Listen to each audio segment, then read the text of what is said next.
Welcome to the Crooked Stripes Podcast, where your hosts discuss various aspects of lawn care, landscaping, and snow removal. Let these two friendly Canucks help you cultivate a different outlook on the green industry. And with that, here are your hosts, Brendan Brubaker and Martin Hodder.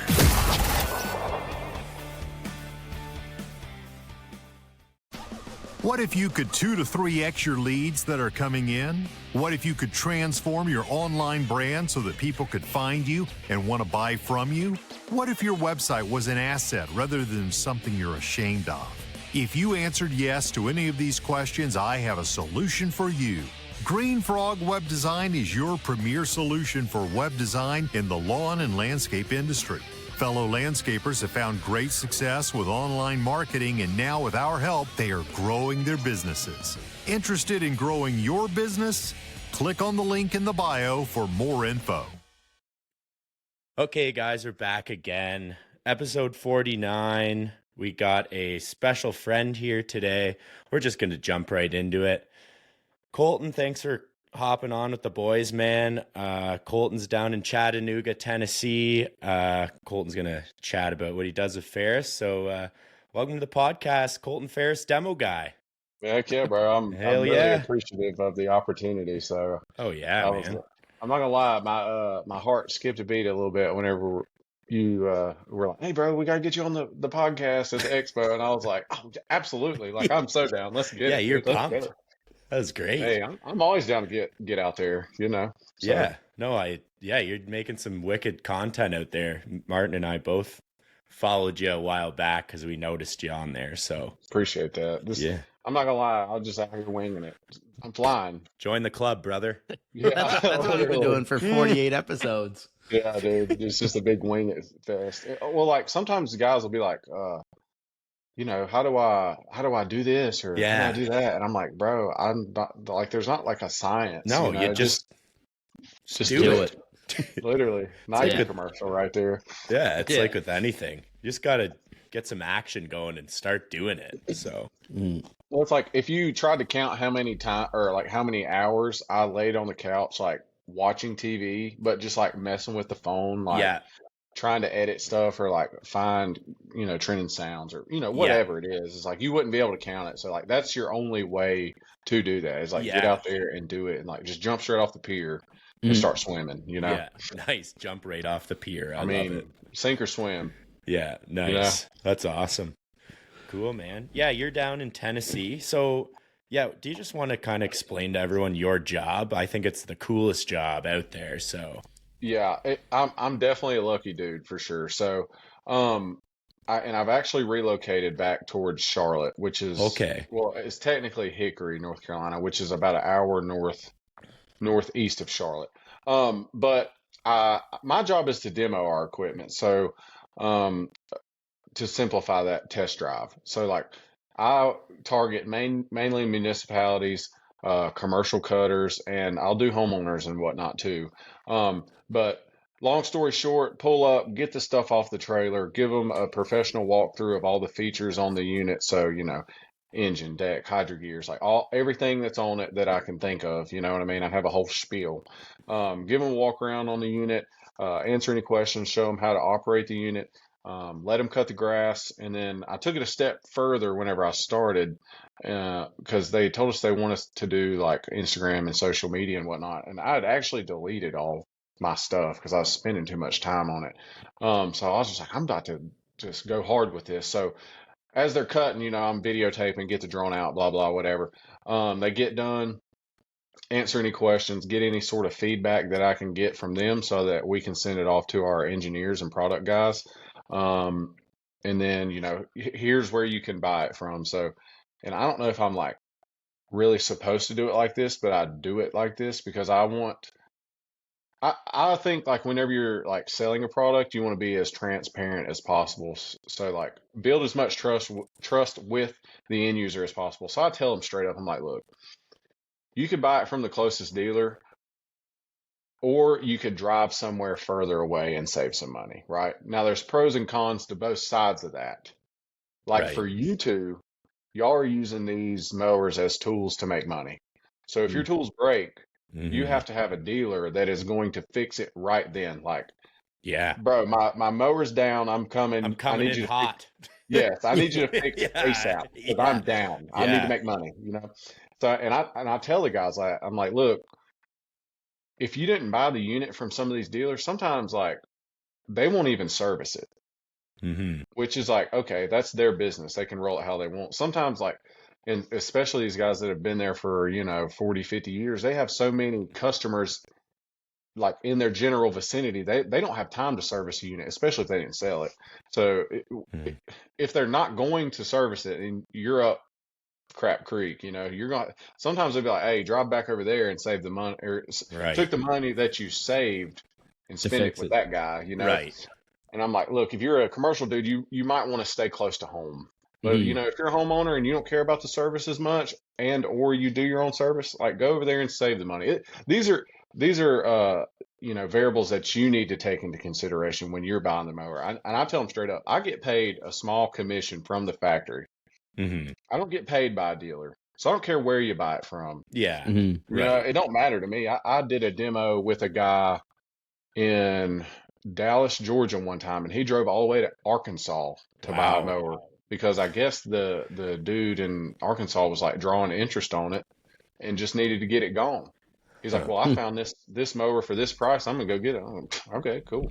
You're driving, not me. So along with demoing the equipment and providing that dealer support, I'm kind of like an outside sales rep for the dealers, kind of, Okay. Along with doing that, I provide some support for the dealers. So like, help them locate a part, help them when they're in the ditch, I guess you'd say. That's more of like the sales rep's job. And then I do like training. So, for example, like if we set up a new dealer, I go in there, I'll bring equipment, I'll get all their guys that are holding down the floor or whatnot. Hey, come out here, and I'll give them a demo on the equipment. Hey, this is how you sell our equipment. These are the selling points. Here are your counterpoints to against other equipment. So say they have like whatever brand right here. Like, so obviously they're going to be looking at this brand and our brand. This is how you push them to ours. You know what I mean? You point out certain things on certain mowers, like this mower has this one don't. This is good. This is better. You know what I mean? This one's got a seat. This one don't have a seat. Yeah. This one has EFI, all the things. So, yeah, right. So mainly demoing and then providing dealer training and support on the back end. But for the most part, if I can be out in the field selling something, that's where you want to be. Flying a drone, that's what I'm doing. Nice. So how big of an area are you covering? So you said you're up to like in North Carolina now. So are you doing like multiple states, or is this? Oh yeah. I got. My manager sent it out the other day. I think I had 120 dealers or so. Oh, wow. That's a lot. Okay, that's a lot. That is a lot. But I'm not seeing them every day. Honestly, right. like of course, unless we're doing our dealer trainings, I'm not seeing a lot of them because I mean, right. I cover Tennessee, Alabama, Georgia, South Carolina, and the Panhandle of Florida. Okay. Wow. So like there was at one point. That's a lot of space, man. Dude, yes. That's South Georgia and South Alabama where there's nothing going on. Okay. It gets lonely on the road. Does you know what I mean? But so like one time I had to go from Charlotte to Tallahassee to Atlanta to Nashville to Knoxville back to Charlotte. So I just like did a big circle like around the whole Southeast. Wow. But for the most part, I spend most of my time in Nashville and Atlanta. Like we have massive dealers in those areas. Okay. Huh. Nashville. So like your main hub you're working out of. Yeah. So we terrible spot to hang out. We have multiple $1 million dealers in the Nashville and Atlanta markets. So one of the sales reps told me this whenever whenever I just started. He was like, look, dude, you get paid on a commission here. Partial commission, He's like, you need to get buddy with the biggest dealers, and they'll feed you leads. Oh, and you're gonna eat. And I was like, that is a smart thing to tell me. Thank you for that. And ever since I've done that, it's just like knocking it out of the park. Oh, that's beauty. Okay, it's nice. Good strategy. Yeah, dude, for sure. I mean, and you figure out your ins and outs to things and whatnot, but I mean, I'm not blind to the fact that, like, in my opinion, I have the best territory Oh, okay. because of those two markets. And I mean, when you think about it, like, what's outside Nashville? A bunch of farms Yeah. and wide open land. What's outside Georgia? Or like, what is in Georgia? Like just open land, you know? Yeah, a lot of So it's like a lot of people that are farmers or got money and they want their yards to look nice. They got like, 2 to 10 acres and they're cutting Okay. all of it, Yeah, you know? okay. So it's nice. Yeah, okay. So how Well, long have you been with Ferris? I started in December of 22. So Okay. Okay. this will be 2 years. Yeah, Nice. okay. Yep. So lucky, dude. It's a great company to work for. And the best part about working for, and I guess it's not necessarily the company as much as it's just the manager. Okay. Like my manager, I never talk to him Okay. unless I need him. And I never need anything. Right. Unless it's like, hey, tire's blown out, or, I was stupid and left you ever leave the truck bed down and turn real tight with a trailer and bend the the tailgate? Tailgate. Yeah, I've done that a few times. Okay, But yeah. other than that, like, Done that a few times. yeah, bro. Like, what I'm getting at is like Kurt does not micromanage. Nice. He's like, look, as long as you're doing your thing, you do your thing. I went one time, I probably didn't talk to him for a month. Wow. That's But pretty good. and that's like what I really like about that is like if you're doing your job and you're getting what you need to get done, he's not on you. Yeah. And it's cool, So Yeah, that's awesome. it's a great company. Yeah, nice. I know. Yeah, Yeah, when dude. we went to the factory there last February, to the Briggs factory, and we got to meet everyone, and it's just like one big old family there. So even on the line, all the factory guys and girls, like just a big old dude. family there. So pretty cool. Did they tell you about the like how I can't remember who did it, but when they Okay. were first starting Ferris, like in the 80s Right. and 90s, some of the employees weren't getting paid. Yeah, they told me that. Yeah, bro. And did they tell you about how the guy put his house up? Yeah, he remortgaged his house to Yes, just keep the dude. train going. I'm like, And it worked, but yeah, I was it like, worked. bro, I look, know. I love That is- Ferris and I Like, love what a Briggs, story. but that ain't happening. No, I didn't remortgage him. Yeah. No. No, that ain't happening. Not a shot. That's- But that just like tells you, it's like, dang, man, these guys are like all in on this thing. So all in. I know. And that's how we are now. So, and we went through a bankruptcy and whatnot, and stuff happens. But hey, Oh yeah. we're back in at it. We're taking market share. We're growing, and ever since we got Chad on board, and ever since Yeah. I started doing the social media stuff, I mean, it's just been doing this number. So Yeah. like, it's, I know. whenever the interest rates come down. Yeah. And some of these financial conditions loosen up, and Yeah. there's not as much, like, I guess you'd call it like tightness in the market. I think Restrictions. we're really about yeah. to roar, bro. Okay. I really think it's going to roar. Nice. Okay. Well, that's exciting. It is. So Sweet. now, what do you think about the Ferris since you had it? What did you run before? So I had a Cub Cadet stand on. I still have it. It was a 54-inch whatever, their new machine, 25 Mhm. horse Cowie. It did the job, right? Yeah. It got us from where we were as a business to the next step with our mowing route. So that was good. And then I'm a walker mower guy, so I have 3 of those as well. Which they have their positives and negatives too, but I never tried anything like the Ferris. So we got the Z3X a stand on, right? 52, right? 52, yeah. Yep. And I just couldn't believe how much power it had. Like it was insane. Yeah. So it doesn't bog down. It's really smooth driving. Like Yep. it was kind of weird at first how well like the suspension worked. Like it just felt like you're floating, I don't know, on the ground, and It's like it was just a normal weird things, feeling. Which, I mean, I would assume you probably like have the same accounts as when you had whatever Yeah. other brand, Yeah. and now you have the Z3. It's like I used to have to really slow down for those Yeah. bumps, Mhm. and now like I don't, which And is like I really know. cool. And we've You know? probably sped up our route by like, I'd say like 20-25% just off That's a of lot. that machine. And it's a smaller deck size, right? Yeah. So like the speed, and it still has the same, I mean, when you're going full tilt, the cut quality isn't going to be as good as it is when you're driving normals, right? No. So, but I mean, when you go full tilt, it does keep up. Like I will say that. So I with that love 37 horse, dude. Oh man.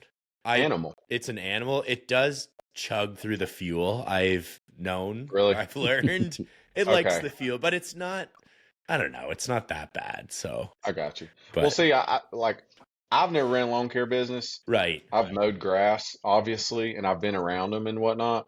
But I'm not, see, like little like things like that, like, oh, it's real bad on gas. But see, what I would like to have happen is, see, on our 3300, we have the 40 horse Vanguard with oil guard, and we have the 38.5 Cowie, the FX 1000. Both of them are EFIs, right?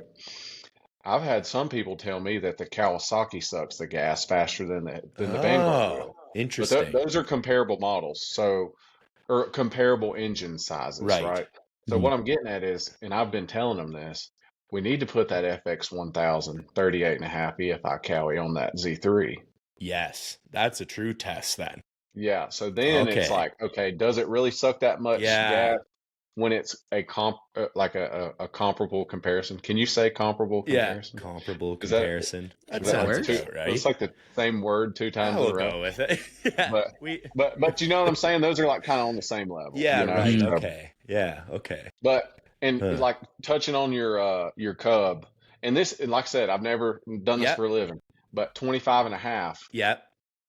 Underpowered. Yeah, in my opinion. You got to have at least 30. And I'm not a big like, you need the 40 horsepower. Like to me, the 40 horsepower is overkill for the 3300. Like it's for sure. Like, let's be real. But here. it's fast. It's fast and awesome, and it's so powerful American. I love it all. Right? It's like, let's put a 40 horsepower motor in here. Do we need it? No, but we're doing it. Yeah, absolutely not. See, I love that. Like, touching on, like, you know, the hashtag America train, hashtag redneck, you know? Yeah. I'll bring that Z3 out to people, and the 37 horse Vanguard. When are y'all going to put that 40 horse on it? That's what they ask. I'm just looking at him like, look, bro, that would be cool, right? Yeah. But do you need that? He's like, well, no. I was like, what's the 3 horsepower going to make a difference? Like, he's like, it's probably not. I was like, it's not going to, but it'd be cool. It might suck gas even more, though. Yeah. That's funny. I mean, I say it sucks more gas, but I'm doing the work quicker. So I was just going to say that if you're doing it 20% faster, and you're basically cutting a day of mowing out. Right. And you mow 5 days a week, right? So you're probably still burning the same amount of fuel. You're just burning it in 4 days instead of 5. I was thinking that as I was talking there. So, talking about getting stuff done faster.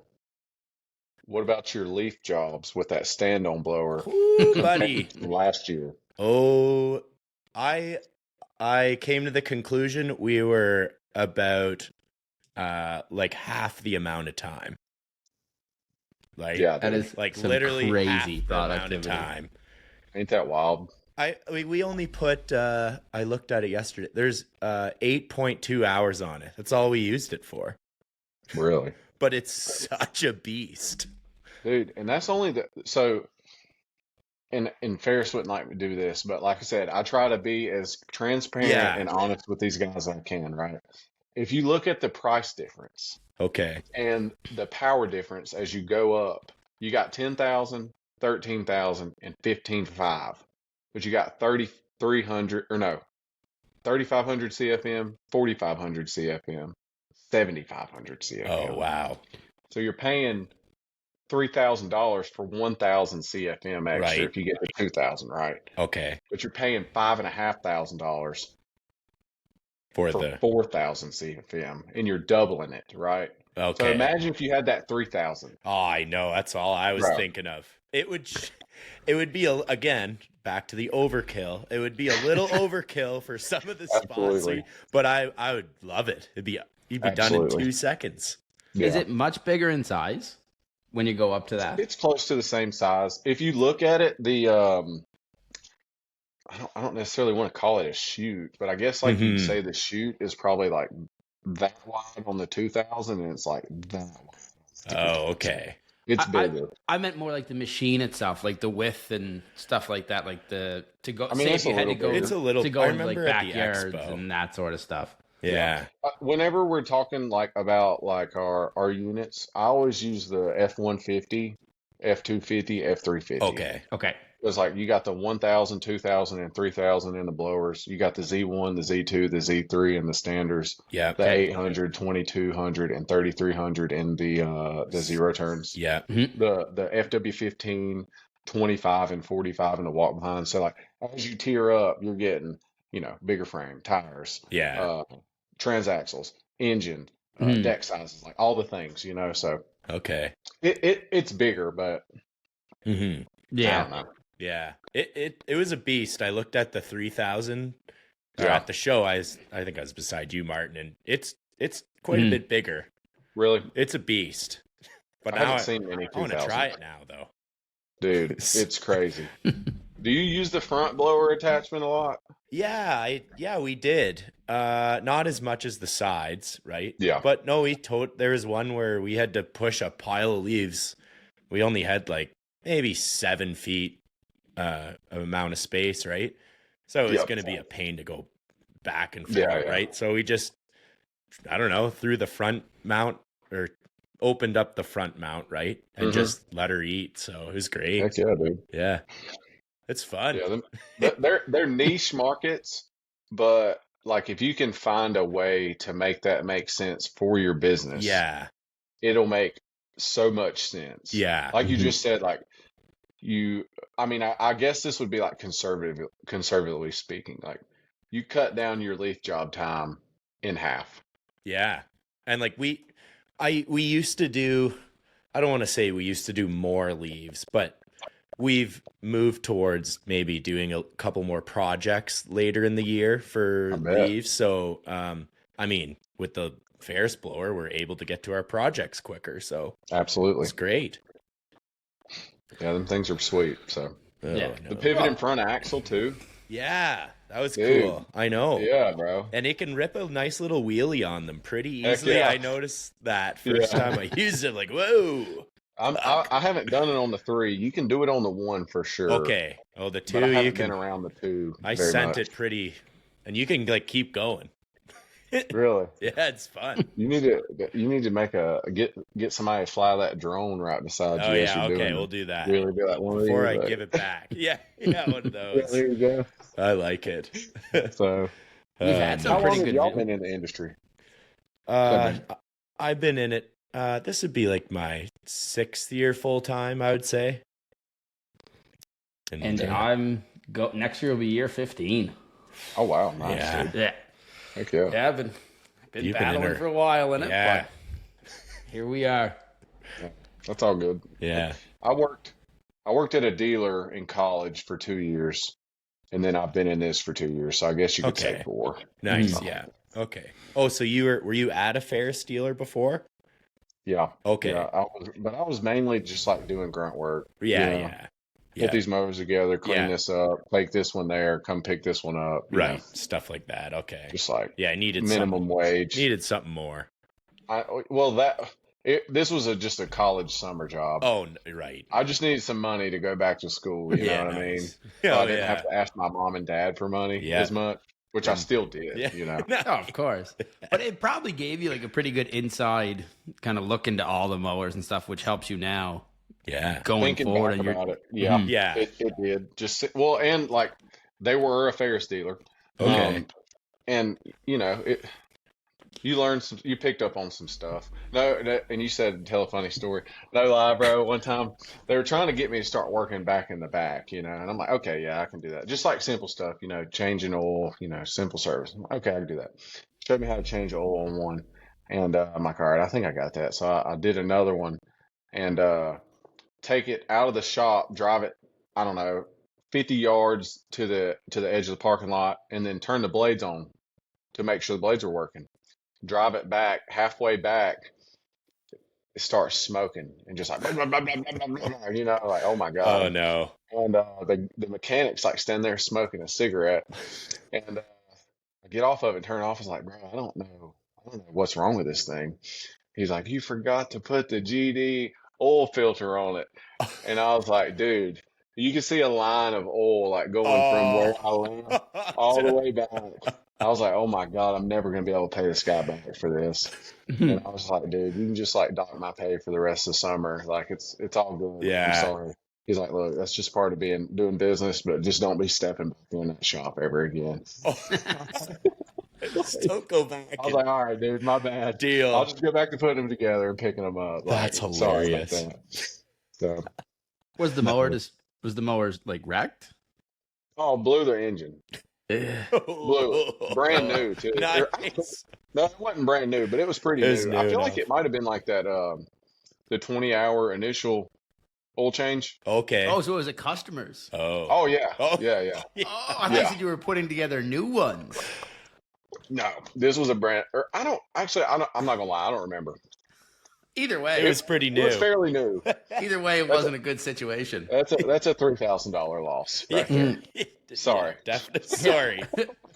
Should have left me in the front end. Yeah. Yeah. So that was tough. Oh, that's funny. That's just part of the game. Oh yeah. The learning curve. 100%. It happens for sure, right? I'll never do an oil change again without checking for the oil filter. For the filter. Double checking. Yeah. There you go. Yeah, right. So. Yeah. Colton, how was the expo for you? I know we seen you out at the Ferris demo area, as you should be out there. So yeah, how was that? I think that the expo is like probably one of the coolest things I've ever freaking seen. Oh yeah. And I don't know how many vendors there are. There had to be 3,000 vendors, right? I heard 2,800 was the number. Okay, there you go. I mean, so that's pretty close. Yeah, ungodly amount of vendors. So it's like, and sometimes I wish that I didn't have to work it, so I could go and like mess around with all the other stuff. Mm-hmm. But in terms of like me working it was really good because like, I mean, that's just a great opportunity for me to like meet new people that work for other companies and find leads. Yeah. And main thing, like spend time with our product specialist team. So like our 2 managers and 3 other guys that went with us, like we don't hang out, like one of them lives in Dallas, one of them's in Houston, the other one's in Virginia Beach, and the other 2 are in Milwaukee. So it's not like we're like, getting together with the boys every weekend. Yeah. So it was nice to build like that camaraderie, I guess you'd call it. I had a heck of a time. I got to speak on the stage at the booth and kind of explain my role with Ferris and nice. What kind of positive impact that has being a demo guy for the dealers and for the brand. So that was really cool. I got to meet you guys. That's the only reason I'm on this podcast is because I was at Expo and y'all were too. But yeah, dude, I mean, I think that if you're in the lawn care industry or any sort of outdoor power equipment industry, you should make time to go up there probably every 2 or 3 years to see some of the new stuff that they got. Because I mean, anything from weed eaters to backpack blowers to handheld stuff to the trucks that you load your stuff onto, trailers, lawnmowers, I mean, excavators, mini skid steers, like literally all the things are out there, and all you can the get cool out there shit. and operate them. Everything. This is like a grown man's paradise right here. That's a good way to put it, dude. Caterpillar stuff out there. Oh yeah, I know. It's so hard to see it all, though. There's just, like I said, with 3,000 booths, like impossible. It's so hard. This is our second year going, and we still haven't made it to the hardscape section. Yeah. We've been trying for 2 years to go. We still haven't made it in. Don't get over there. Yeah, I said to Mark, 3 days. I'm like, the spot I really want to go to is the hardscape section. We're really getting into that. Yeah, we'll get there. We don't even go there. Yeah, we're classic. Yeah. But it's so cool because everybody's just like on their P's and Q's, Like it's like, this is like the Super Bowl of the lawn care industry. Everybody is there, like, dialed in. Like, here we are. This is all the coolest stuff we got. This is the nicest, best of the best everything. And plus, there's a lot of free stuff out there. Yeah, there is. Yeah. I know. It's all sorts of stuff. Hey, we sent home 2 free mowers. Yeah. Blacked out mowers. Yes. Those are sweet. Everyone knows about. Those were pretty slick. We were hyping those up. Yeah. What did you think of those? Those were real deal, man. They were real deal. the impact for the brand. Okay. That brought was I don't really think that you can quantify how good for the brand that was, because not only does our product just like, I don't want to say look weird, but it kind of looks weird because it's got the shocks and like the front axle. It has a look to it. You know what I mean? Oh yeah, but then it's like got this like badass blacked out version it's kind of like a matte black too, you know, which I think looks cooler anyways. Same. And it's got like these decals, it's got like Bilstein shocks on them, right? And like the like, wheels. Bro, who designed this thing? Like who did this? Give this guy a raise. It's crazy. And let's start making some more. Like, yeah, I want one. So we did. And whenever I worked at that dealership in college, which was like 2015 and 16, I feel like they had some midnight editions out at that point. And I think they only made like a certain amount, and they just sent them to the dealers or whoever ordered them. But I was telling Chad, I was like, bro, we need to make, I don't know, call it like 500 of each, and put like one of 500 or two of 500, and make it like on a plaque on it or something. Like a collector's item. Yeah, you know what I mean? It would, dude. Oh, those would, and then they'd sell. Did you hear the guy that won it? He was like, "What are you gonna do with that?" He said, "I'm gonna put it in my fleet." Oh yeah, I know. Yeah, I know. The guy from New York. Yeah, dude. I'm like, no way. Yeah, I know. See, that was we asked a lot of people that, Martin and I. Would you throw it in your fleet, or would you keep it as like, do you hang it on the wall or something? So many people said they'd put it in their fleet. I know. Really? Yeah. I'd say like 60, 70% said they. What would y'all do? It's a good question. I'd put it in the fleet. You would? Oh yeah, I'd put it right to work that Monday. I mean, it'd catch a lot of attention out mowing too. That's right? a good point. It's not going to catch a lot of attention in my garage. No, true. yeah. But you pull up on a site with this like pimped out, blacked out mower. That's true. And, like, especially if there's nothing else around. Yeah, that's going to stand out. It does. Are you putting it in the fleet, Brandon? I don't know. I'm torn. I think if I had enough mowers and we were all good, I would keep it as my personal mower. But like, I don't have any grass. I don't have much grass. One strip. Yeah, I have a push mower amount. So I would have turned around and started auctioning that thing off. Right on stage. Grab the mic. I would have Shane. done that. If you were allowed to, I would have done. Yeah. Here we go. Who wants it? Let's start it up. That would be. I was standing with one of the biggest dealers. I think he's the biggest dealer, but he's easily top 5. Okay. Out of St. Louis, Scott Power. I think they did. Never mind. I ain't gonna say that. Anyways, I was like, bro, how much would y'all pay for that thing to have it just sitting on the floor and put like the red rope around it, like outside of the clubs, you know, like do not touch. Yeah. I was like, that's definitely a $50,000 lawnmower, right? And they were like, maybe. Wow. Like, if you were a big dealer or any dealer, really, and you just like had that sitting on the showroom floor, that's pretty valuable. That would turn some heads. Yeah. That's a good point. Going to tie up some working capital. Yeah, but I think it'd come around. It's a nice showroom piece. Well, you might have somebody that's got money and just walk in and be like, "Hey, man, I want to buy that. How much?" Yeah, you're right. That's true. You know make me one of those. Yeah, I want one. Or something similar, right? Get something a little more custom. True. But yeah, the expo is just a great time. Now it's long days though. Long days, dude. Early morning, long days, late nights, long nights too. Yeah. We had a few of those. So where were we whenever we were at the upstairs place when we met? Oh, it had to be Thursday night, right? The bull riding bar, was that there? Yeah, dude. Yeah. No, it was there then. Next Friday or that next day? Oh, yeah, I know. Not feeling great. And that was after the concert. Yes. Holy, dude. Yeah, we were feeling good then too. That was a good time. Well, man. I mean, like, yeah. Go ahead. We were at like the concert, right, and hanging upstairs with all the Senex guys, and like we were drinking for free and eating for free, so we were, we were feeling good by the time we got there. Good times. Yeah, dude. Oh, I know. So just from like getting to see like all the equipment and like meeting sales reps and stuff, and then going out and getting to network with like all sorts of other people after. Right. Like it's like if you're in the industry, you need to carve out some time.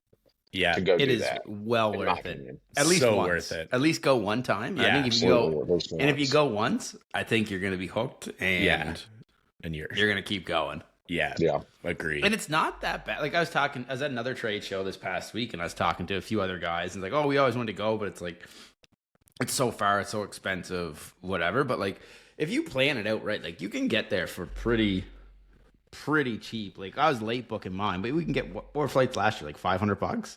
Yeah, it wasn't that paid. Bad. Yeah, like that's Canadian. Not terrible. No, and that's Canadian. That's Canadian too. So American.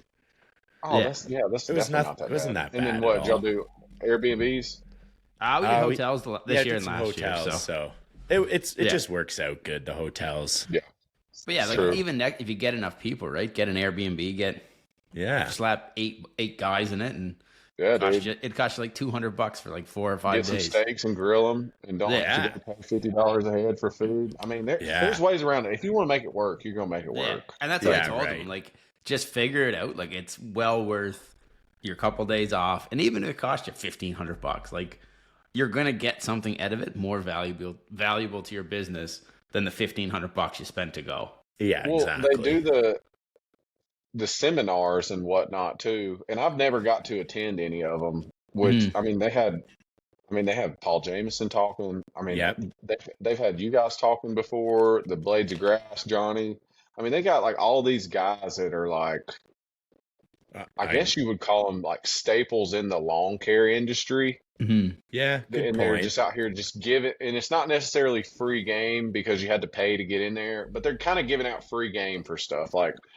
And we went to the Lawn Care Life conference in Alabama last year. Okay. And it wasn't nearly as big, but they brought some of those influencers out there, and they just had like a, kind of like a meet and greet session. Like, hey, these are the ideas of what we should be doing. This is what you need to be doing moving forward, stuff. And it's like you could tell, like a lot of these guys were in there to learn, which is obviously a good thing, but they're like writing this stuff down. They're like, dang, this is pretty smart. I'm glad I came here. You know what I mean? So it's like when you go to this stuff, like these are always learning opportunities, right? Oh, so, huge opportunities. Yeah. Yeah, totally. Oh, Colton, I got to tell you something funny.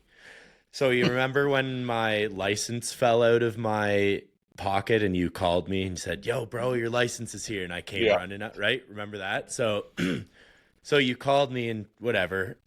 And I'm like, all right, I'll come back and get it. So I left you boys. And then on my walk over, I'm like, did I have my credit card in my pocket too? And I couldn't think of it. So I'm like, whatever.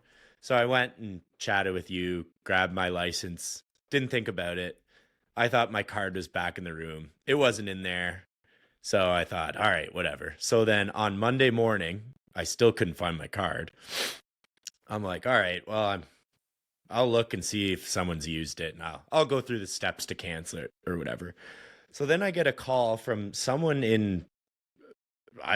someone in Tennessee, and he's like, hey man, were you at the expo this weekend? I'm like, yeah, like what's going on? He's like, well, we picked up this Ferris mower at the show there, and the boys were cleaning it out, and we were pressure washing the machine, and your credit card flew out of the machine.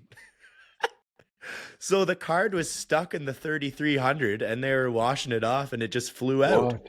Yeah, isn't that it? It was the Kubota of the tri-state south of Cincy. Does that make sense?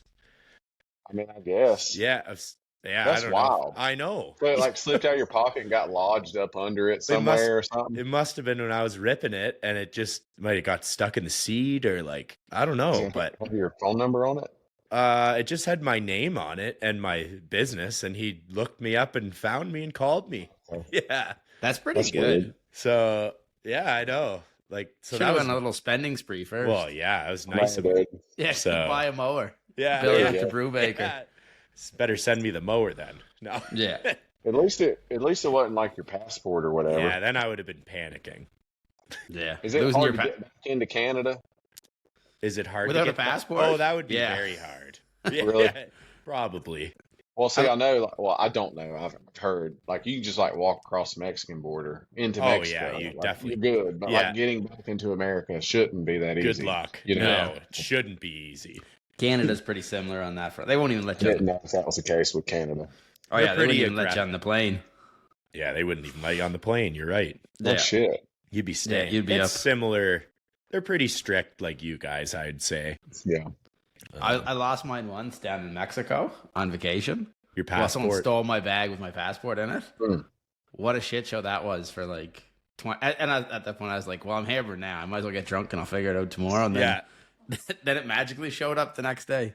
Someone stole my bag. They stole all my clothes, like my money, my cash. No way. But they left my iPad, my iPhone, and my passport.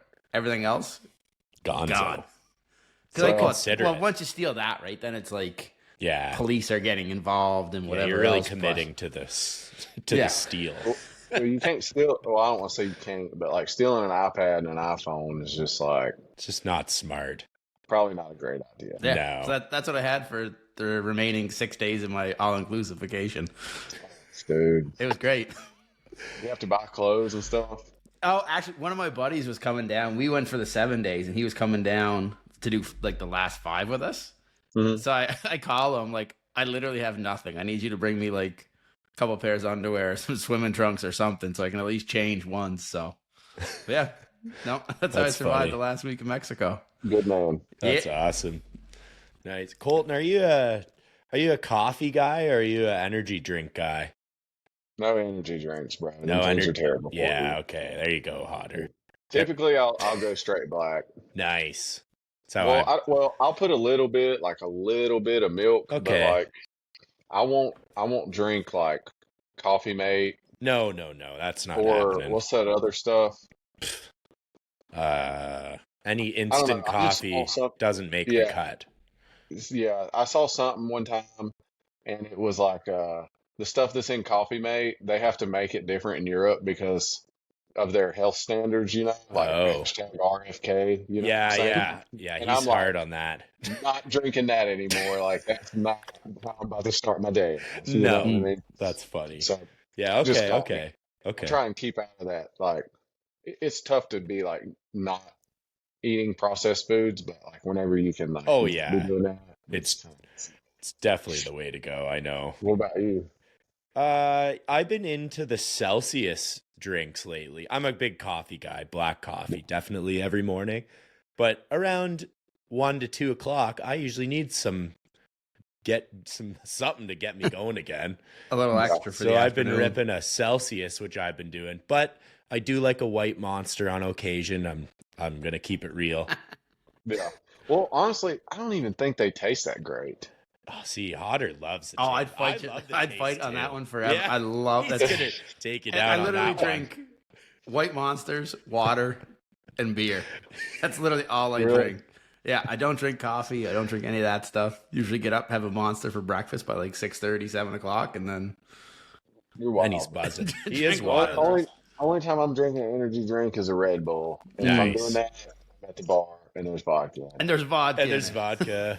I like it. So probably shouldn't be doing that. But no, I know. I know. Yeah, I was when I was in Nashville. This was 2 years ago. Me and my brother-in-law got into a couple beverages, and we were into the trash cans. So it was a big old greasy styrofoam cup, like a massive cup, and vodka and a big Red Bull. And I was flying after that. So yeah, dude, not good for you. Nashville is a wild. Oh my gosh, it is the most fun. It just like the first time I went there and they shut down the whole street. It's crazy. Like, this is amazing. Yeah, it's like what? It's just a shit show. Did you go in the bar where there's like 5 different bars in one? Yep. It's like a maze in there. Yeah, all the floors. Yeah, it's really kind of scary. It is scary. How far is Nashville from Louisville? Like 3 hours or 2 or 3 hours? Bro, no lie. We were thinking about driving. We were thinking about driving to Nashville. We always talk about it. And the guy was like, he's just special. I was like, bro, y'all are tripping. Like, yeah, no. There's I was saying we should do it. I mentioned that to Brandon before. We should do that at the end, like the Friday night. Go to Nashville for like Friday, the weekend, Saturday. And then fly out of. Now you're too burnt out, bro. No, I know I'm toast. When I get home, I'd be done. Friday, sure. Like, let's go. We were tired Friday, Hodder. Yeah, I was gassed, man. Holy shit! These are long. I mean, it doesn't help. We stay out till till 4 a.m. the one morning. I think it was the Thursday. Yeah, and then up at 7 to go to the show. Just nodding. Yeah, it's just you're going downhill quickly. Yes, doing that. And plus, the first year I went to Expo last year when it rained was completely awesome, right? Because there's just mud everywhere. Yeah. And I didn't realize it until this year. Like that rain kept all the dust down. Yeah, because when I came and did it, it was a dust mess. Dude, you were wearing black. I know. All black. And I was like, this guy's about to be just looking gross after this. I know.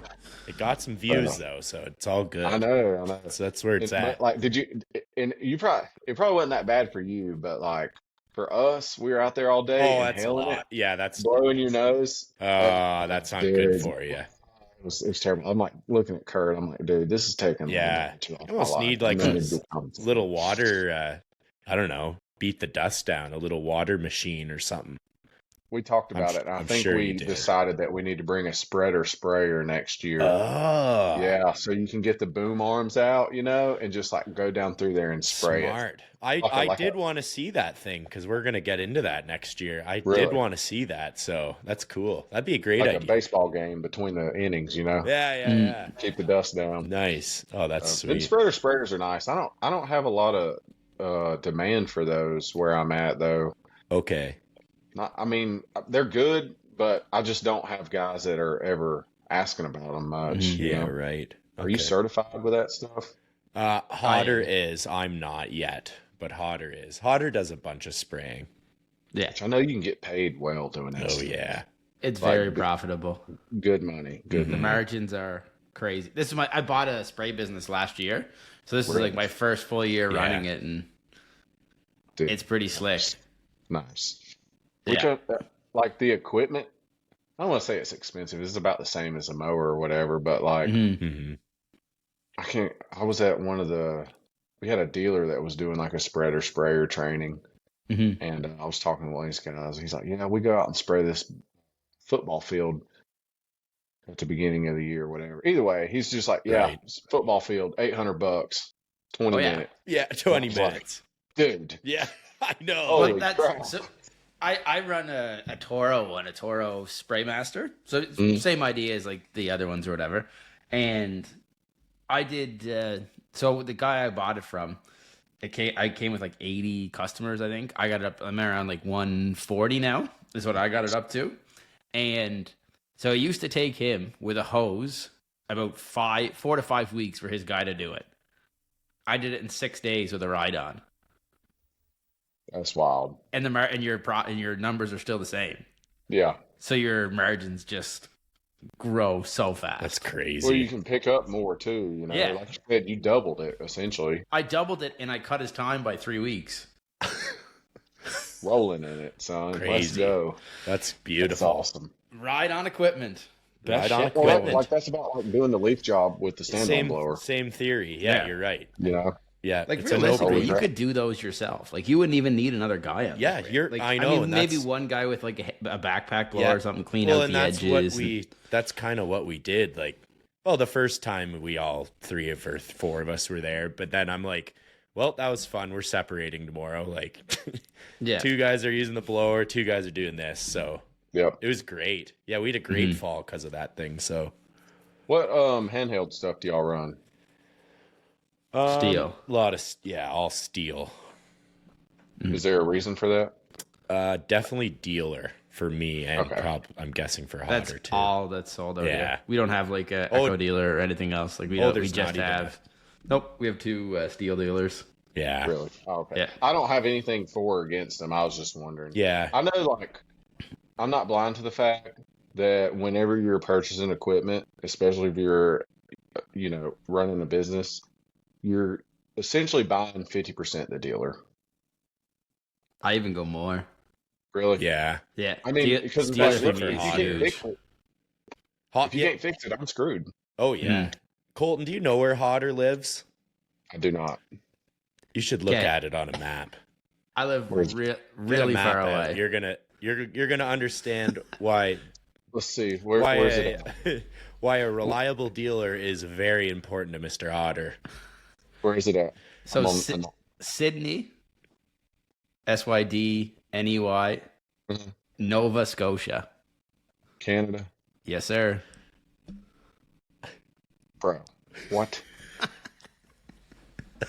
It's like almost near. It's like on the that little island way out there. Where is that? It's as far east as you could go, I think. Holy crap! No, they got the Newfoundland out there. I don't know what that is. Newfoundland. Yeah, so I watched the Newfoundland ferry goes by my house, and it's a 14-hour ferry ride. Yeah, it's Canada too. Crazy, eh? Dang, you're way out there, dude. He's way out there. That's why dealer support. That's why he relies on a reliable dealer. It don't look like there's a lot going on either. There's not like a lot of. There's a lot of green on that map. You know what I'm saying? Yeah. Oh yeah. A lot of green. A lot of wide openness. Yeah. Dang, in the outside, like we still have like our main city, but once you get outside of that, she's pretty wide open. It's pretty nice scenery out there where he is. Oh, dude, I bet. I've watched. I can't remember what that dude's name is on YouTube. Just white dude with glasses, loves camping. He'll just like go out in the middle of nowhere for like 3 or 4 days with a GoPro. Okay. And just be camping. Nice. So that's me camping, but I'm on the couch in the air conditioning. Doing videos. Yes. Watching without the mosquitoes. Yeah, there you go. I'm just like watching like this is so cool. I would love to do that. Yeah. That would be I know. Mm-hmm. Nice. Yeah, that's why for me dealer's a little more than 50-50. Understandable. Yeah. But like if there's somebody close, if there's dealer A and dealer B and dealer A is an A and dealer B is an F, it don't matter if dealer B sells the best product ever. Yeah, he can't service it. He sucks. It ain't worth you're right. anything to me. It's like So I know. Yeah, that's the same story as us. And that's like we have like Echo. I mean, I'd have to go into a bigger town, maybe 15 minutes away, but we can get it all. We've just been Steel guys up here. I don't know. No, I mean Steel's a great brand. Obviously, Steel made a good decision picking Ferris as the mower that they wanted to base their stuff off. Yeah. Now, did it go as great as they thought it would? I don't think so. No, I agree. But good intentions, right? That just says a lot about our brand, in my opinion. Like, right. I would say that Steel is probably the biggest outdoor power equipment OEM in the world. Definitely. Wow. And they chose Ferris to try to get into the game. Get into the lawn mower market. Okay. It's just like, I don't know if that was the greatest decision for them. That would be like us trying to start make blowers. We tried to do that. It didn't do well for us. And we quit doing it. We were bleeding money. We quit. Mm-hmm. Okay. It's like, sometimes you just got to stay in your lane. You know what I mean? Yeah, right. Just stay what you're good at. I don't blame them for trying. Yeah, no. Do you get a lot of people asking about the Steel mowers? Dude, at first it was ungodly. Really? Every time I talk to somebody about doing a demo, they would be like, well, Steel's about to buy you out. I'm like, I don't know if they are. They might. I don't know. This was like right when I just started. Okay. And like we were just now manufacturing it for them and whatnot. I was like, I don't really know if that's what's happening. They haven't told us that, Right. Which I have to say that anyways, But there was a lot of rumors going around at first. Like, so imagine if you're a dealer and you sell Steel and you don't take on the Steel mowers and you think that Steel's going to buy Ferris. Right. You're like, bro, I have to take on Steel mowers because that's what's going to happen. Yeah. And then like, that's not the case. I don't think that was ever the case. Just a rumor. Mm-hmm. But, it's like, that's why like so many dealers picked it up because they're like, well, what if? Okay. Yeah. And I don't blame them. Yeah, makes sense. If I were a dealer, I would have been doing the same thing for sure. Yeah, at least get a few. But, okay. Yeah, so I don't know. We'll see how it plays out. I don't know. Yeah. I used it. I haven't seen a lot of it. Yeah, Martin's used one. Yep. The what? The steel mower? Yep. They had a demo on the, was it this? I think the 48-inch battery and the battery. 40, or no, what's the one up from the 48? The 50? Or no, 50? 52. But 52. We didn't, any battery we did not make. That was I think that was Greenworks that did that one. Oh, okay. And then I did the gas. I didn't know gas that. 52 as well. Yeah, I think I saw that one. Was that would have been the 2200 or the 800? I think it's the 22. I think it is the 22. Okay. 2200, I think. Yeah. It's a nice mower. Like, I like them. Dude, it's literally the same thing. Yeah. That's crazy. Well, like how far, you see how far out I am now. Like, this year when I was at Equip was the first time I've ever seen a Ferris mower. Yeah. Really? Yeah. Like, the closest Ferris dealer for me is probably what Brandon uses in Ontario. Yeah, like literally. Probably 20 hours away. Holy crap. Yeah. We had we're in Canada some. Yeah, you're not huge at all, which I was talking to Chad about it and kind of surprised me. Mm-hmm. Not huge. It's I don't know, man. Canada's a weird market though. We had like 6 people that were covering that area. Yeah, the whole of all of Canada. It just kind of went away.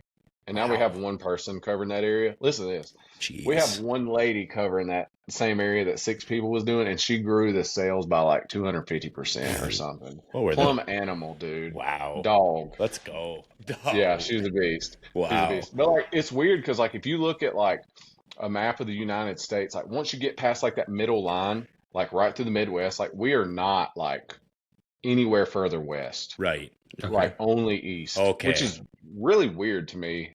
But yeah. I mean, if you think about like the geography, it's like a lot of mountains and right. not a whole lot of grass, I guess. Right. But, okay. Yeah, that makes sense. Switches it up. Yeah. Okay. I don't know, but I always kind of thought that was kind of funky. Yeah, it is weird. Huh. All these markets are weird. Grass guys are nuts. They just get one brand and they stick to it. Yeah, and grass gods are crazy. Yeah. There is no. Well, it's just like a Ford or a Chevy or a Ram. Yeah. Good point. You know, it's like, okay, well, what did my grandpa and dad have, and what did they tell me? And then what did I buy, and what have I had good and bad experiences with? Yeah. And that's that. Yeah. Good point. And that determines the color of your mower. Exactly. And if just, you know, hypothetically speaking, if you go buy a Skag or a Toro or an X-Mark or a Ferris or a Ride or whatever, and you're like, this is the greatest mower I've ever had. It does all the things I want it to do, and it never gives me any issues. This is the best mower. Why would I buy anything else? Yeah, exactly. Point. Why would you do that? Or on the flip side, if they get whatever brand it is, and it's just sucks, and it's just giving them all the issues, they're going to go tell all their buddies, like, do not buy this brand. It's terrible. Yeah, I would never buy it again. You know, so it's like, yeah. And then your dealer variable comes in there too. Yeah. Right. Yeah. And a guy like you going in and being able to do these which that's demos. Powerful for Ferris. I always wondered, I see your videos and stuff where you're going around. Like, are people booking these demos with you, or do you just like pull up and see a guy mowing and be like, hey, try this? Both. Nice. Oh, you will do that as well. Both. Just basically cold call them. That's cool. For me, for the most part, I like to try and get I try and get stuff scheduled. Okay. That gives me the opportunity to vet the prospect. Right. Yeah. Right. If you're just like what you would call like cutter chasing or trailer chasing, just like, you know, aimlessly riding around looking for someone that's cutting grass, you can probably get them on it. Like, hey, bro, what's up? You know, I'm Colton. I let guys demo equipment. You know, you want me to follow you to your next spot? A lot of times about, yeah, sure. You know, whatever. Right. But like, is this a strong prospect? Mm-hmm. You know, are they in the market? Do I have the stuff on the trailer that they would even be interested in trying? Right. You know, good point. And like a lot of my leads come from Facebook Marketplace. So I'll put free Ferris demo. Oh, okay. Okay. Put it in like, so any major city. So Nashville, Knoxville, Atlanta, Birmingham, just kind of spread them out all over the place. Like, just, I guess you'd say like throwing seeds. And then you get a lot of leads come through there, call them, and then, you know, hey, is this a homeowner thing or is this a commercial thing? Okay. How long you been in business? How many clients you got? What type of clients you got? What type of mowers are you running? You know, you need to be asking all these questions. So you and then that gives me all the information I need. And I'm like, okay, this is what this you is need. worth. This is what I need to bring out to you. This is what I'm going to try and sell you. You know what I mean? So we have some dudes that'll do more cutter chasing. I've personally never done it. I don't. Gotcha. I'm better off like going down, type in lawn care in Hickory, North Carolina, or Charlotte, or Chattanooga, or Atlanta, and just start calling dudes. Yeah. Okay. Rather than go chase. Yeah. Okay. Driving around trying to find them, because like that's hard. Well, it's like, I mean, think about it. You're trying to get done quick. Right. You want to get home and chill. Yeah. You don't want some guy like me, like, oh yeah, let me follow you to the next job site and give you a 30-minute walk around. And walk with you. It's like, dude, get out of my face. I'm trying to cut the grass and get paid. Like, trying to get. I can do this later, you know. So I try and plan it out with them. So Facebook, Instagram, mostly. And then I'll get leads from dealers. So like if a dealer has a guy that comes in and is looking at a unit or whatever, like, hey, Colton, I got this guy, blah, blah. This is the context. Give him a call. Cool. Set the demo up. Go do the demo, do our thing. Call that dealer back. Hey, we did the demo. You call him.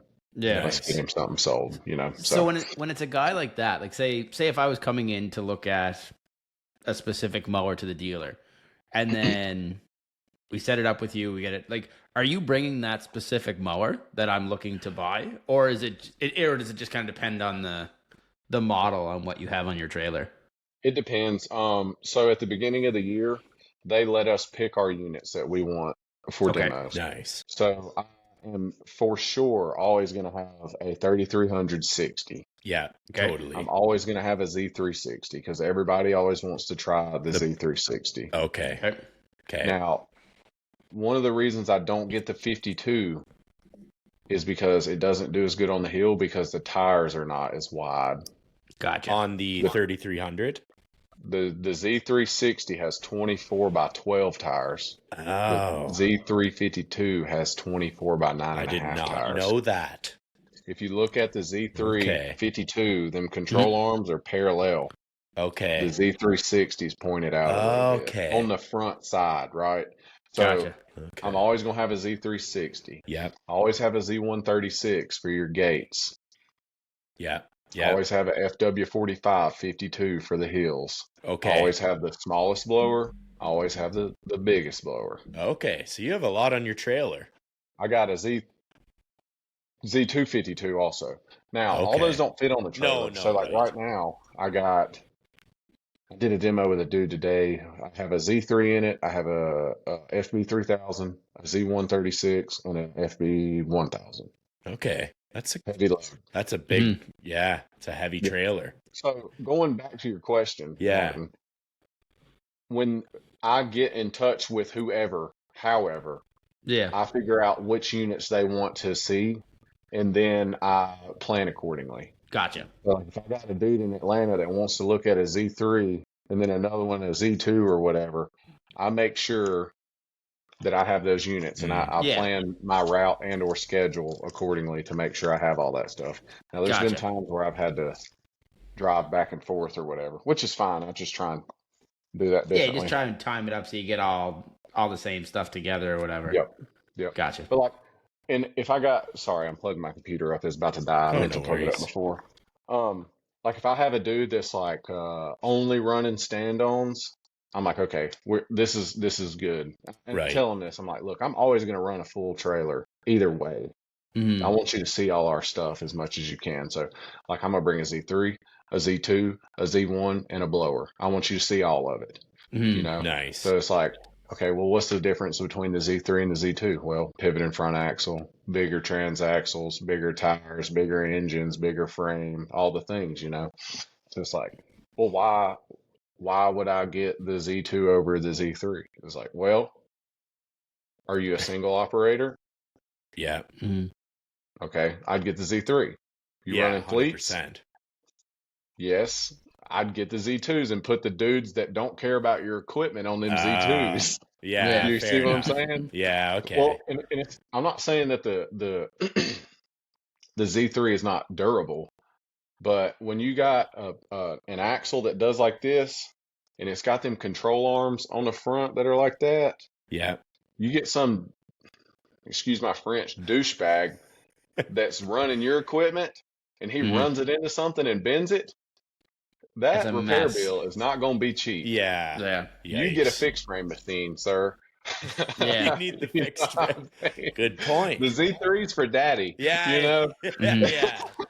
But I guess that all comes back to you talking to them, figuring out what they do, what they're running. Yeah. So you have a pretty good idea of that going into it before you even show up on site. Yeah. Oh, for sure. And like I said, I want to ask them as many questions as I can when I'm doing my like vetting process. Yeah. So I can know, where they're at.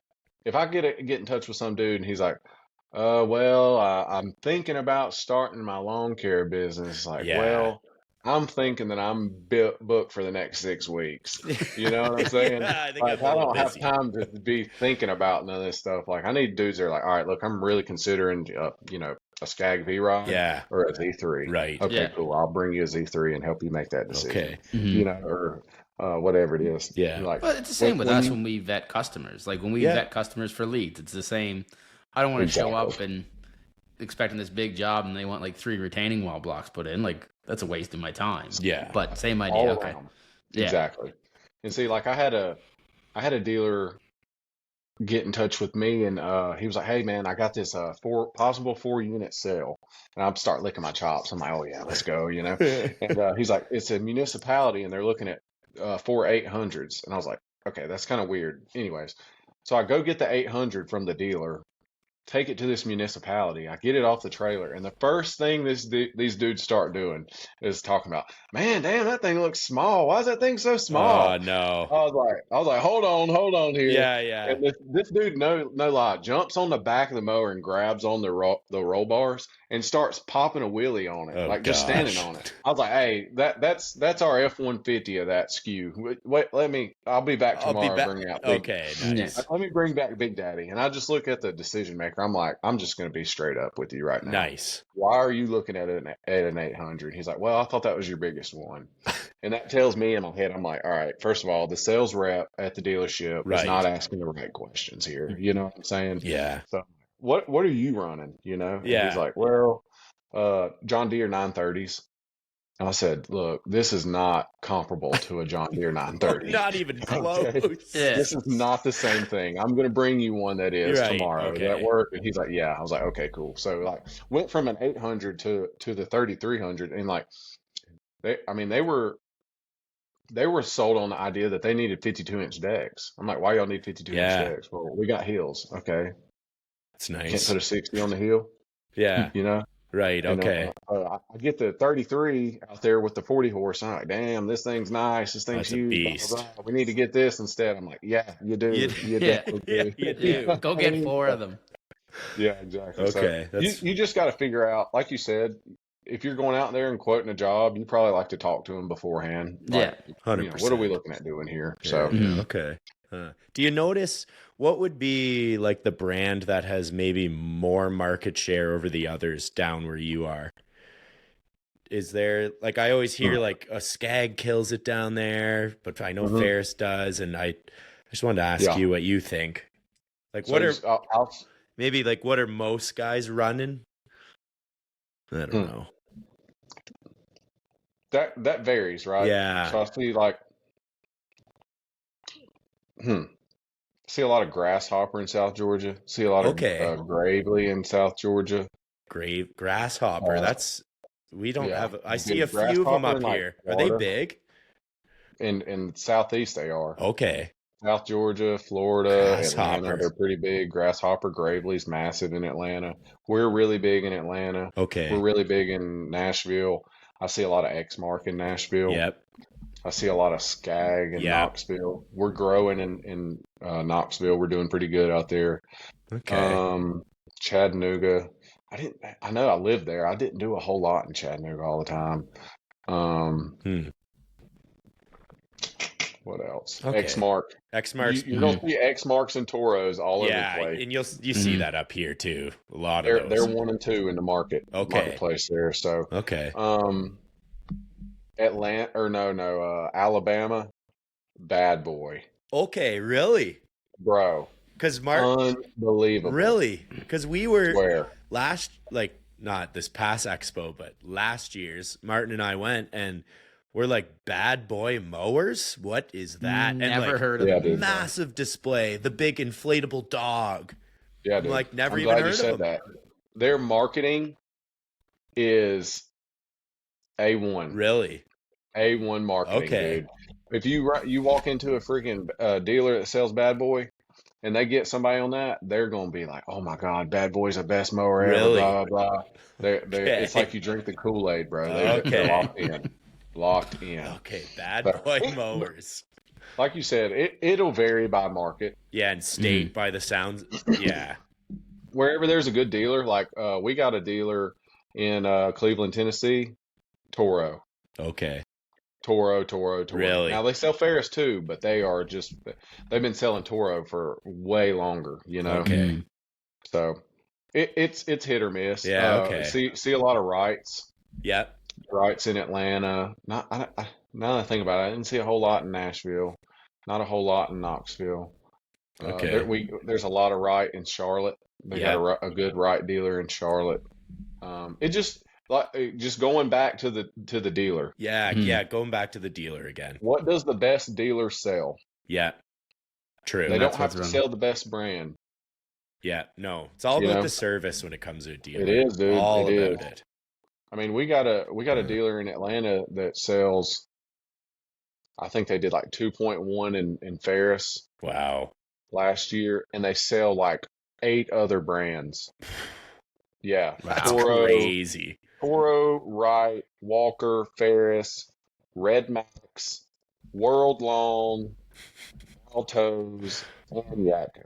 Jeez. Just selling it all. Like, who cares? Doing it all. Sell whatever they want. Holy which is fine. Like, do your thing. It's working. Whatever's working. But they have the best service. Okay. Yeah, right. I don't want to say the best, but they are one of the best service providers in the Atlanta market. That's why people were just flocking to them. Yeah. So it don't really matter. Makes sense. Okay. Well, they run up there with y'all for the most part. Up by me, like I'm like an hour west of Toronto. So like Kitchener, Waterloo. There's a lot of Walker mowers around here. Really? Yeah, for smaller to medium residential, a lot of Walkers guys run. Like Leaves are great with the Walkers, right? A lot of X-Mark, a lot of Toro, a couple Wrights.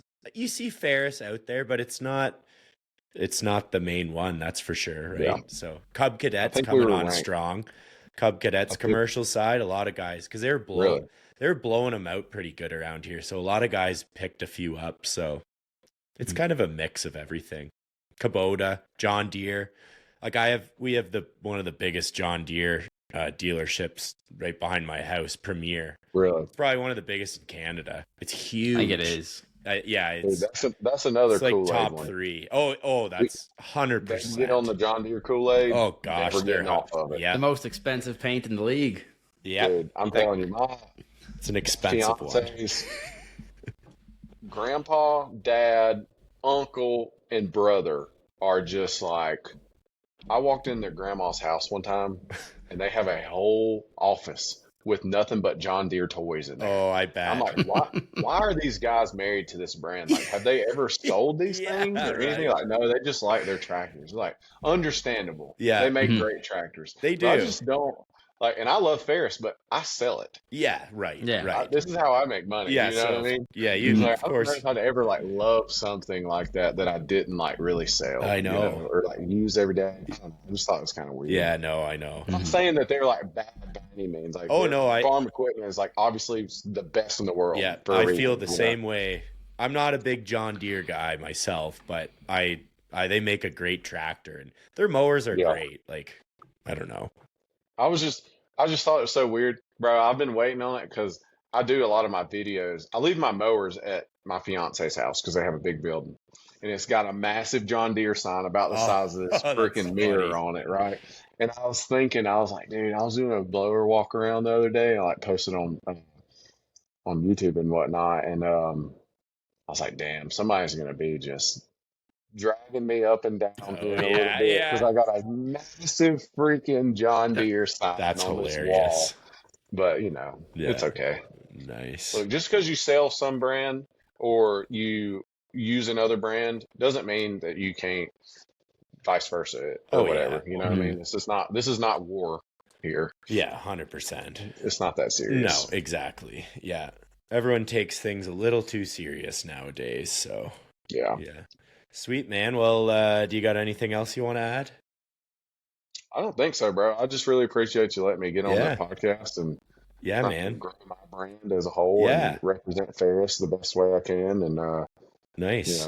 Our goal is to just keep that up and to the right. Yeah, trend going. Yeah, we're trying to keep growing. We got some new products coming out. I don't think I can really mention them, but we got some new stuff coming out. All right. And I'll just say this: like if you're in the market for a mower and you haven't tried our brand, you need to reach out to me or one of our product specialists. And if we're in the area, we will bring it out to you and let you try it before you buy it. And I say this is like, all right, if you don't get to demo your lawnmower that you're about to buy, that's a little funky, right? Because you're probably about to drop anywhere from 12 to 18 grand. Mm-hmm. When's the last time you bought a car and you didn't get to test drive it? Yep. That's a good point. Good point. What manufacturers have dudes that are designated specifically for letting you test drive in their mowers? Not a lot. Not a whole lot. For the most part, it's the sales rep that has to do that. Yeah, right. And they're managing dealer accounts and they're setting up demos. So which one do you think they're doing the most of? Not just saying, demos. Yes. Give us a shot before you pull the trigger. And if we don't have a product specialist in the area, pull up to a dealer that sells Ferris and say, look, dude, I would like to demo this unit. Can I demo it? And if they tell you no, that's on them. Yep. I don't know what to tell you. Yeah. For the most part, they ain't going to let you cut the grass, but they'll let you ride it. Oh, yeah. 100%. Oh, yeah. They'll let you drive it around the lot, whatever, right? Totally. You just need to feel I understand. It, right? Yeah, driving and cutting ain't the same. No, Oh, yeah, I know. So, nice. But other than that, sweet, man. I just really appreciate you letting me get on here and hopefully we can do it again. So 100%. Yeah, you gotta come back and talk about the new products, right? When we drop it. I don't know when we're dropping it. All right. We had a town hall meeting today. They said that they brought it up, so I don't know. All right. Well, when they drop it, you come back on. Absolutely, bro. I appreciate y'all. Colton, where can everyone find you on social media? Is it right here? The Ferris Mowers. Just type in Ferris Mowers _ Colton Medlin. And I will preface it this: I do have a lot of hair in my profile picture. I'm about dang bald, right? So that is me. That's me. So I'm on Instagram and TikTok. It's the same. I just started a YouTube channel. I'm going to try and do some stuff with that a little bit. That's all at Ferris Mowers _ Colton Medlin. And then the Facebook account, you just type in Colton Medlin. So nice. Perfect. Sweet. Love it. I'm trying to catch up to these guys. Brandon, what you got? 60,000? Oh yeah. Yeah, Brandon's 60. Up there. It's friggin' wild. Yeah, it's impressive. It's crazy. It's been a 6-year grind, not gonna lie. Yeah. On the daily. Dude, so it's not easy. No, it's not easy, but it does pay off eventually. So yeah. It's the long game. It's the long game. I know. Yeah, so yeah. Sweet guys. Cool. Thanks for listening, everyone. Colton, thanks again for coming on, man. That was great. Sir. Anytime, right? Love you back anytime. Yeah, bro. Yeah. Appreciate that. We want to thank you for listening to the Crooked Stripes podcast. If you liked this episode of the pod, subscribe, rate, and leave a review. It's very much appreciated. Head over to Instagram and follow at the Crooked Stripes. From there, stay up to date on all things lawn, landscaping, and snow removal.